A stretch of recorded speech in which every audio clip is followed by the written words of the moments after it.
ഇപ്പോൾ ഒക്കെ പോവുകയാണെങ്കിൽ FC ബാഴ്സലോണയെ ചാമ്പ്യൻസ് ലീഗിൽ നിന്ന് നിലംപരിശാക്കണമെങ്കിൽ കുറച്ച് പാടുപെടും.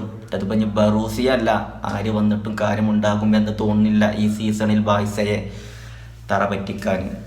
കാരണം യമാലി ലെവൻഡോസ്കി, റാഫിഞ്ഞ മാത്രമല്ല, അവർ ടീം കംപ്ലീറ്റ്ലി എസ്പെഷ്യലി പരിശീലകൻ ഉൾപ്പെടെ ഫ്ലിക്ക് ഉൾപ്പെടെ ഒരു കോൺഫിഡൻസ് ആണ് അവർ കളത്തിലിറങ്ങുമ്പോൾ. പ്രത്യേക ഒരു ശൈലി, അവരുടെ മത്സരമൊക്കെ കാണുമ്പോൾ ഒരു കോൺഫിഡൻസ്, എന്തായാലും ജയിക്കും അവർ. ഏത് കളിക്കിറങ്ങും, ഈ ലീഗ് ലാലിഗയിലായിക്കോട്ടെ ചാമ്പ്യൻസ് ലീഗ് ആയിക്കോട്ടെ ഏതായിക്കോട്ടെ, അവർ കളത്തിലിറങ്ങുമ്പോൾ ഒരു കോൺഫിഡൻസ് ആണ് ഫാൻസിനൊക്കെ, എന്തായാലും ജയിക്കും എന്നുള്ളത്. കാരണം ആ ഒരു ലെവലിലാണ് ഇപ്പോൾ ടീമിൻ്റെ മുന്നോട്ടുള്ള പ്രയാണം.